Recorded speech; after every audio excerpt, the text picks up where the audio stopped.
മക്കളെ, അപ്പോൾ നമ്മളെല്ലാവരും കാത്തിരുന്ന ബെവ്കോ എൽ ഡി സിന്റെ നോട്ടിഫിക്കേഷൻ ഇങ്ങനെ എത്തിയിരിക്കുകയാണ്. അപ്പോൾ നമുക്ക് നോട്ടിഫിക്കേഷന്റെ ഡീറ്റെയിൽസ് ഒക്കെ നോക്കാം. നമുക്ക് നേരത്തെ ഓൾറെഡി BFA-യുടേതും അതുപോലെ തന്നെ കമ്പനി ബോർഡ് LGSന്റെ ഒക്കെ നോട്ടിഫിക്കേഷൻസ് വന്നാണ്. നിങ്ങളെല്ലാവരും പ്രിപ്പറേഷൻ സ്റ്റാർട്ട് ചെയ്തെന്നാണ് വിചാരിക്കുന്നത്. അപ്പോൾ നമുക്ക് ഡീറ്റെയിൽസിലേക്ക് പോകാം.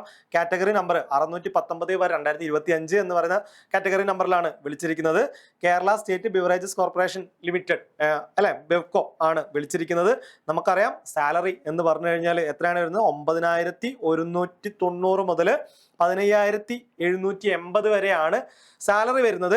അതുപോലെ തന്നെ വാക്കൻസി, ആന്റിസിപ്പേറ്റഡ് വാക്കൻസിയാണ് ഇവിടെ കാണിച്ചിരിക്കുന്നത്. അപ്പോൾ നമ്മളെ ഓൾറെഡി ഒരു ലിസ്റ്റ് ഇപ്പോൾ റണ്ണിങ് ആണ്, ഒരു 1.5 വർഷമായിട്ടുള്ളൂ. അപ്പോൾ അതിൽ 249 ആൾക്കാരെയാണ് ഇന്നത്തെ ദിവസം വരെ വിളിച്ചിരിക്കുന്നത്, അഡ്വൈസ് പോയിരിക്കുന്നത്. അപ്പോൾ അത്യാവശ്യം വാക്കൻസി ഒക്കെ വരുന്ന ഒരു സ്ഥലം കൂടിയാണ്, ഒരു നോട്ടിഫിക്കേഷൻ കൂടിയാണ്. അപ്പോൾ എല്ലാവരും കൃത്യമായിട്ട് പഠിച്ചു തുടങ്ങുക. അപ്പോൾ നമുക്ക് ബാക്കിയുള്ള കാര്യങ്ങൾ കൂടി നോക്കാം. എന്തൊക്കെയാണ് ഇതിൻ്റെ അത്? നമുക്ക് 18 മുതൽ 36 വയസ്സുള്ളവർക്ക് വരെ ഈ എക്സാം എഴുതാൻ വേണ്ടിയിട്ട് പറ്റും. അപ്പോൾ നിങ്ങൾ ഡേറ്റ് ഒന്ന് ഓർത്ത് വെക്കുക. 2/1/1989 മുതൽ 1/1/2007 വരെ ജനിച്ചവർക്ക് എന്ത് ചെയ്യാം? അപ്ലൈ ചെയ്യാൻ വേണ്ടിയിട്ട് പറ്റും. അപ്പോൾ നിങ്ങൾ ഇന്ന് തന്നെ അപ്ലൈ ചെയ്തേക്കുക. നിങ്ങൾ സമയം കളയരുത്, അവസാന ദിവസത്തേക്ക് മാറ്റി വെക്കരുത്. അപ്ലൈ ചെയ്യാനുള്ള അവസാനത്തെ ദിവസം എന്ന് പറയുന്നത് 4-ാം തീയതിയാണ്. 4-ാം തീയതി ഫെബ്രുവരി 4-ാം തീയതി. ഫെബ്രുവരി 4-ാം തീയതിയാണ് നമുക്ക് അപ്ലൈ ചെയ്യാനുള്ള ലാസ്റ്റ് ഡേറ്റ് എന്ന് പറയുന്നത്.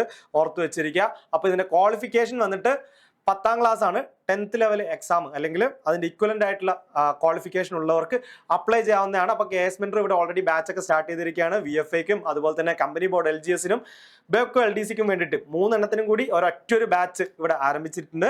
അപ്പോൾ നിങ്ങൾക്ക് എല്ലാവർക്കും ഒരൊറ്റൊരു ബാച്ചിൽ തന്നെ നിങ്ങൾക്ക് ഇതിലേതെങ്കിലും ഒരു എക്സാം എഴുതി ക്രാക്ക് ചെയ്യാൻ വേണ്ടി പറ്റും. 2026 റാങ്ക് ലിസ്റ്റിൽ കയറാൻ വേണ്ടിയിട്ട് പറ്റും. അപ്പോൾ നിങ്ങൾ ആരും ഭയക്കണ്ട. ഇതുവരെ പഠിച്ചു തുടങ്ങിയിട്ടില്ലെങ്കിൽ ഉടൻ തന്നെ ബാച്ചിൽ ജോയിൻ ചെയ്യുക. വിത്ത് മെന്റർഷിപ്പോട് കൂടിയാണ്. അപ്പോൾ നിങ്ങളെ പ്രശ്നങ്ങളൊക്കെ എന്താണ് എന്നുള്ളത് മനസ്സിലാക്കിയിട്ട് തന്നെ നമുക്ക് ആ ഒരു റാങ്ക് ലിസ്റ്റിലേക്കുള്ള, ആ ജോലിയിലേക്കുള്ള ഒരു യാത്ര നമുക്കിവിടെ തുടങ്ങാവുന്നതാണ്. അപ്പോൾ ബാച്ചിൽ ജോയിൻ ചെയ്യാൻ ആഗ്രഹിക്കുന്നവരെല്ലാവരും ഞാൻ താഴെ കൊടുത്തിരിക്കുന്ന ലിങ്കിൽ കയറിയിട്ട് ഒന്ന് രജിസ്റ്റർ ചെയ്തോളൂ കേട്ടോ.